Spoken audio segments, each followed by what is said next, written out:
I'm Veronica Dudo. Tonight on EWTN News Nightly, Russian drones spotted once again over a NATO country, what it means for Europe and the U.S. New information about the suspect in the shooting of Charlie Kirk, what we now know and what happens next. Plus, growing the faith. The blood of the martyrs is the seed of new Christians. We'll take you to Rome and show you how Pope Leo celebrated the martyrs of the 21st century. These stories and more tonight. From EWTN, the Global Catholic Network, this is EWTN News Nightly. Thank you for being with us on the Feast of Our Lady of Sorrows. Our top story tonight. The Trump administration tries to ease tensions between two close allies. Qatar has served as key mediator in the push to end the fighting in Gaza. And today, the president's top diplomat, Marco Rubio, stood with Israeli Prime Minister Benjamin Netanyahu, presenting a united front after Israel's deadly attack against Hamas in Qatar sparked international criticism. White House correspondent Owen Jensen reports. Owen. Veronica, as the war in Gaza continues tonight, Secretary Rubio's visit a show of support for Israel, and tomorrow the Secretary visits Qatar. U.S. Secretary of State Marco Rubio and Israeli Prime Minister Benjamin Netanyahu greet each other in Jerusalem. The region still reeling from Israel's strike targeting Hamas leaders in Qatar. At the same time, Israel escalating its assault on Gaza City. At a joint news conference, Secretary Rubio telling reporters he's encouraging Qatar to play a constructive role. We are focused on what happens now.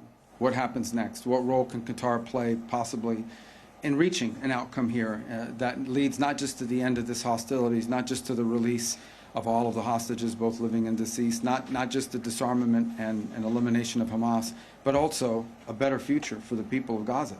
And Netanyahu warns there's no sovereignty. When you are effectively giving a base to terrorists and a place where they can ply their gruesome trade. So it's the right of every country under international law to defend itself beyond its borders against those who would kill their citizens. The U.S. and Israel push back against Canada and some European countries that want to recognize a Palestinian state. The State Department says that rewards Hamas terrorism. Qatar hosted a summit of Arab leaders today in the hopes of presenting a united response to Israel's attack. Qatar accusing Israel of not caring about its hostages and instead only working to ensure Gaza is no longer livable, asking if Israel wishes to assassinate the Hamas leaders, why then engage in negotiations with them? And just yesterday, as he flew back to Washington from New Jersey, President Donald Trump telling reporters, "Look, we're with them. You know, they've been a great ally. A lot of people don't understand that about Qatar, but Qatar's been a great ally. They also lead a very difficult life because they're right in the middle of everything. So they have to be a little bit politically correct in their terms. But I will tell you, they've been a great ally for the United States, Qatar." Separately tonight, President Trump announced that the U.S. military blew up a boat of narco-terrorists from Venezuela who he says were transporting illegal drugs. They were blown up in the ocean. He says 3 terrorists were killed. No U.S. military members were harmed, and the president warned, "We are hunting you." At the White House, Owen Jensen, EWTN News Nightly. In a big show of firepower, Belarusian and Russian military forces are taking part in joint maneuvers.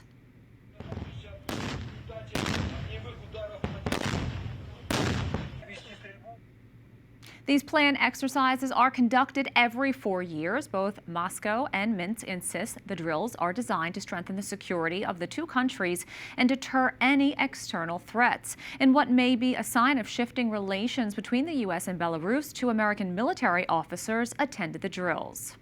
All of it comes at a time when neighboring NATO countries are on high alert following an accusation that Russia breached Romanian airspace. This is the second intrusion into an eastern NATO nation's airspace in less than a week. Romania's defense ministry says a Russian drone used in the fight against Ukraine was spotted Saturday evening for about 50 minutes. In a statement, the agency said fighter jets did not open fire on it because of the collateral risks. On Wednesday, Poland and and NATO allies shot down Russian drones that entered Polish airspace. One of them smashed into a two-story brick house while the owner was watching news about the incursion. It marks the first time a member of the Western military alliance is known to have fired shots during Russia's war with Ukraine. For more, let's bring in Charlie Littman, founder and CEO of Genesis 10 and a foreign policy expert. Welcome to the show. My pleasure. Thank you for having me. So first Poland, now Romania. What is the Russian president trying to achieve by violating the airspace of NATO countries? He's testing NATO's resolve. So it's extremely important that NATO react quite assertively so that Putin doesn't get any ideas and somehow make inroads into NATO nations or even contemplate an attack on a NATO nation. Because remember, Putin wants to restore the Russian Empire. He's all about his legacy. He's all about increasing the Russian footprint. If a NATO country becomes a Russian target, what would happen then? Well, there is Article 5 of NATO, which basically says an attack on one is an attack on all. So that would be a dangerous, dramatic escalation and could prompt a world war in Europe. Now, we did hear from Dmitry Peskov, the spokesman for Russia President Vladimir Putin, saying, quote, NATO is at war with Russia. Is this the first step to justifying an attack on a NATO country? It could be. NATO is not at war with Russia. This is purely an excuse, a pretext for Russia to either test NATO's readiness, resolve, or even, as I mentioned earlier, to contemplate seriously and begin the process of an outright attack on a NATO nation. Because Putin believes that these nations were taken from Russia unfairly as the Cold War was coming to an end. And so he's acting on it. And power is the only thing that's going to stop Putin. So it's really important that NATO nations be aligned, even countries like Spain that are as much of the GDP as the other nations have been. But it all of them unite, because I believe there are 32 NATO nations. And Europe has a population of 550 million. Russia has only a population of 130 million.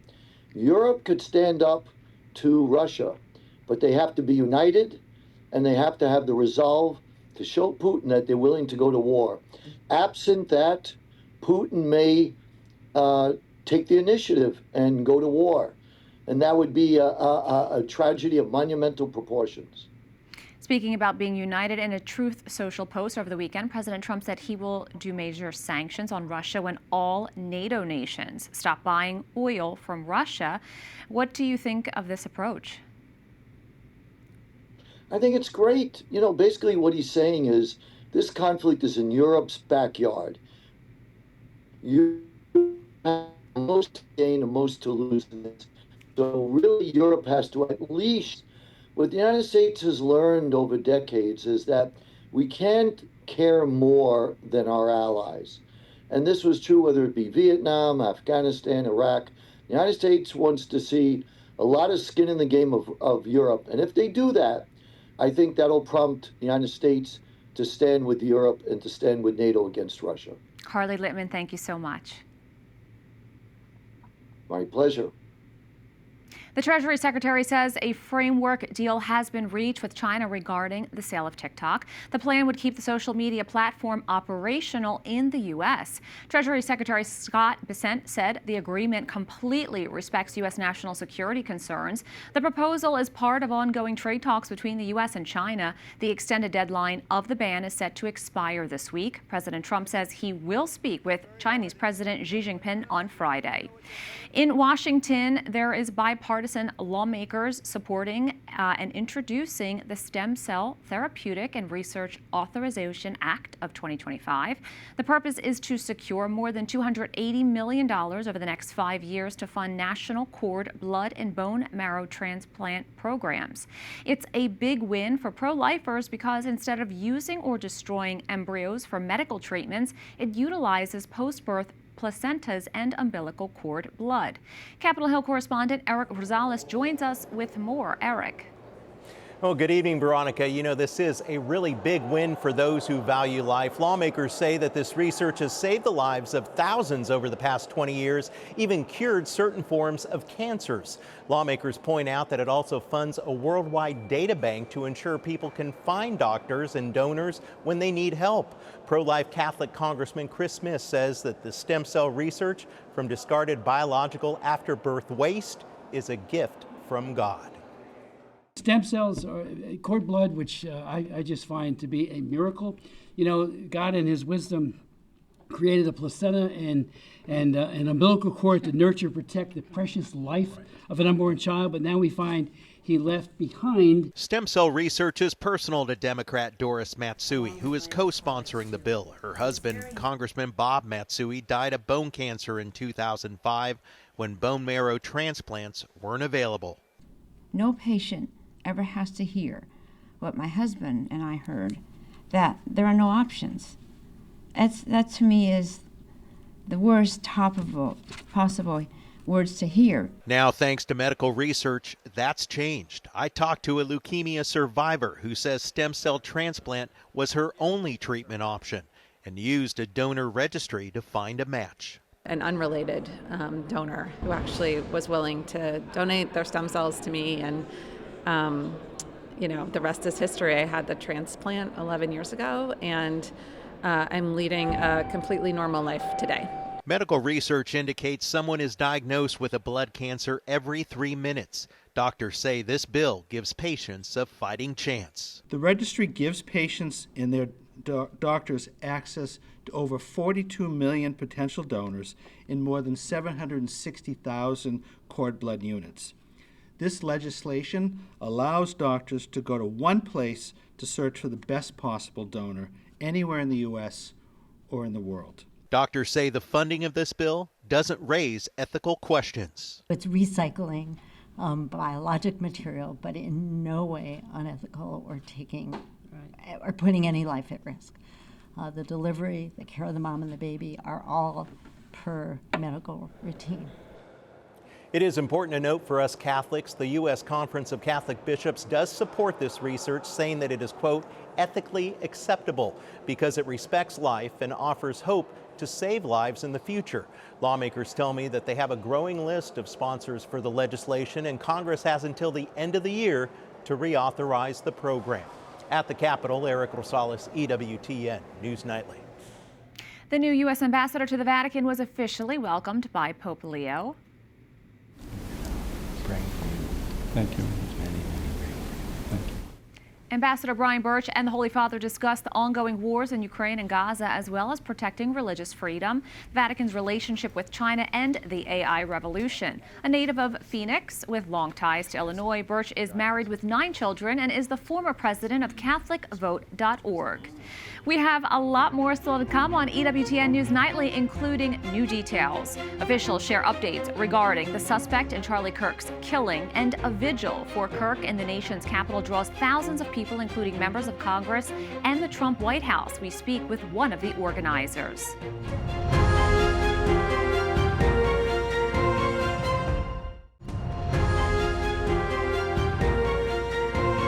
More information has come out on the man suspected of shooting and killing conservative advocate Charlie Kirk. Utah Governor Spencer Cox says that according to family and friends, Robinson's political views veered to the left. He added that Robinson is not cooperating with law enforcement.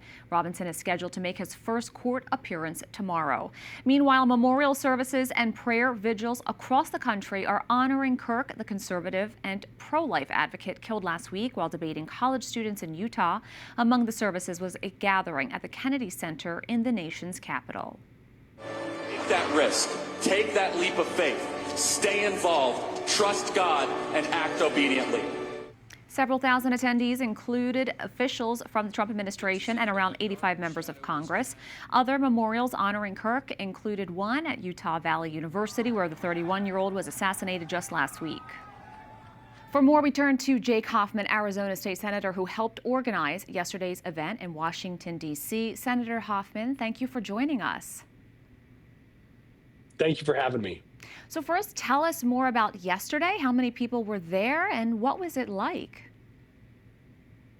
Well, it was an electric environment.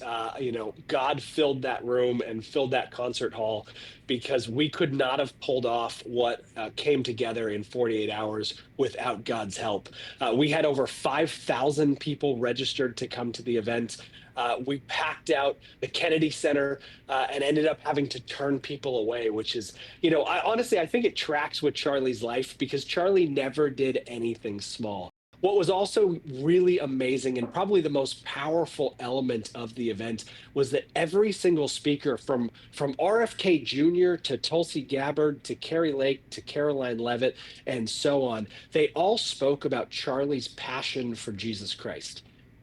Charlie was resolute in his belief that if you loved Jesus and if you followed Jesus, Jesus would rescue you from the evils of this world. And he believed that and lived that right up until the tragic moment that an assassin took his life and sent him home to be with our Creator. I apologize. I'm just, I've been friends with Charlie for a very long time. So I get a little choked up, but it was an incredible opportunity to see his life reflected in the words of those speakers. Charlie was steadfast in his mission, and of course, he had his famous debates. In the wake of all of this, many political leaders have blamed rhetoric and ideological division for contributing to political violence. What responsibility do you think individuals, churches, civic leaders have to guard their speech, especially in polarized times? I think Charlie would be the first to tell you that it's not as much about guarding speech. Charlie was a firm believer that there is uncomfortable speech, there is honest speech, but speech is in and of itself not violent. And, to that end, I think Charlie made it clear with his life and now with his legacy that we need to be willing to speak truth kindly. We need to be willing to speak it in faith, and we need to be willing to have the courage to speak it when it is uncomfortable to speak. But we have to do it in a civil way that allows us to have a free exchange of ideas that builds American greatness, not detracts and deteriorates from American greatness. Now, Charlie often spoke publicly about his Christian faith. In what ways do you believe his faith shaped his approach to activism, and how might that legacy influence those who follow him in the wake of his death? Well, listen, I have enjoyed watching Charlie and watching him evolve over the last 10 years. And what I can tell you is I have never seen an exchange between Charlie and someone else where he didn't, at the end of that exchange, have a human moment and understand that, look, we may disagree, but that's okay. We're going to continue to have these conversations. And the reality is we have to be willing to speak truth with love. Charlie did that well. I think some of the most telling debates that Charlie had were with members of the trans community, right? A community that is antithetical to Charlie's political and faith beliefs. Yet when he would have those conversations, he took the time. Sometimes you'd have the crowd that would jeer or heckle, and he would take the time to say, no, hold on, let them speak. Let's have this conversation. And he would lovingly engage in debate with them and ask them questions that, yes, they challenged, their beliefs, but they were done from a position of respect. And I think that's something that politics in general could use a whole lot more of. We need to be able to recognize that, look, our founding fathers didn't all agree on everything, clearly. As we've gone through society, when Abraham Lincoln was president, the nation didn't agree on everything, but we have always sought to be a more perfect union. And Charlie embodied that, I think, in the most perfect way in modern society. Jake Hoffman, Arizona State Senator, who helped organize yesterday's event in Washington, D.C. Thank you. Thank you for having me. Up next on EWTN News Nightly, birthday blessings, a milestone day for Pope Leo. We'll show you how he celebrated. Plus, modern day martyrs. The Holy Father honors those killed for their faith in the 21st century.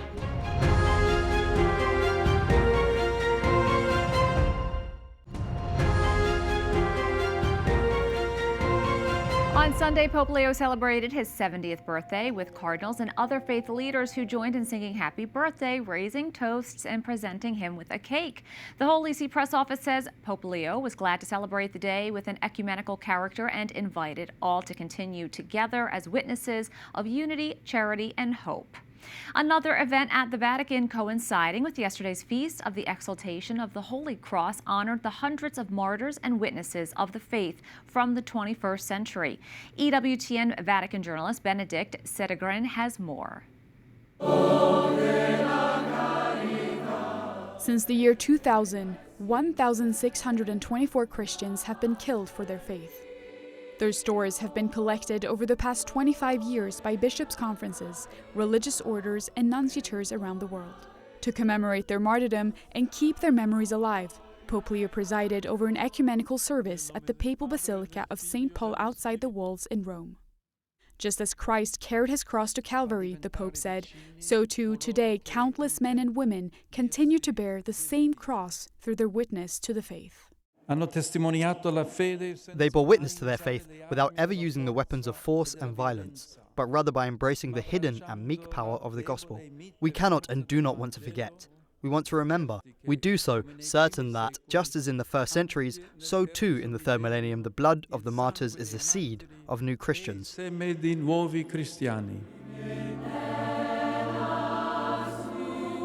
Pope Leo was joined by Orthodox, Eastern, and Protestant leaders, as well as ecumenical organizations and Vatican officials.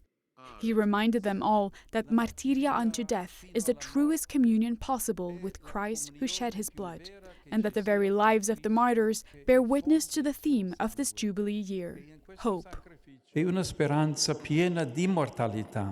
It is a hope filled with immortality because their martyrdom continues to spread the gospel in a world marked by hatred, violence, and war. It is a hope filled with immortality because, even though they have been killed in body, no one can silence their voice or erase the love they have shown. It is a hope filled with immortality because their witness lives on as a prophecy of the victory of good over evil. No one can silence their voice, are the words that echoed after the prayer service. Through their martyrdoms, the gospel message will continue to spread, and the cross, which was once a symbol of torture, has been transformed into the means of our salvation. In Rome, Benedict Sedegren for EWTN News Nightly. On a busy birthday, the Holy Father also made time for his Sunday Angelus address. In it, he encourages us to embrace the cross because it was through the crucifixion that God showed himself and saved us. Cerca Dio e chiede aiuto al Maestro di Nazareth. At the Sunday address, the Holy Father said the cross is a reminder that God transformed it from an instrument of death into a means of life. Pope Leo says it is a demonstration that nothing can separate us from God and that his love is greater than our sin. Now to a landmark cultural and spiritual event that took place Saturday at the Vatican. Tens of thousands of people gathered for Grace for the World, a massive concert closing the Third World Meeting on Human Fraternity. It brought together global stars like Andrea Bocelli and Pharrell Williams with musical direction by Adam Blackstone. Adam talked about the iconic setting which shaped his musical approach.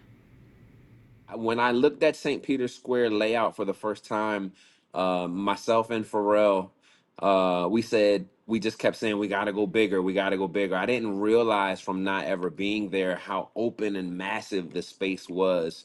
And so we started with 150 choir, then we went to 200, 250. We ended up with 500 mass choir, and we ended up with 70 orchestra. And my band ended up being a 7-piece band. And we were able to fill that space up at St. Peter's, all for one unifying cause, is to glorify God and also do it within the context of great music. Today, the church celebrates the feast of Mary, Our Lady of Sorrows. The feast focuses on the many interior sorrows Mary herself experienced, especially during her son Jesus' passion and death. Devotion to her suffering grew in popularity during the Middle Ages, focusing on 7 sorrowful events in her life known as the 7 Sorrows of Mary.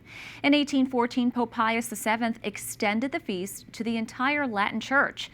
Mary, Our Lady of Sorrows, pray for us. We thank you for watching tonight. Remember, you can follow us on social media, Facebook, X, and Instagram at EWTN News Nightly. I'm Veronica Dudo. Good night and God bless.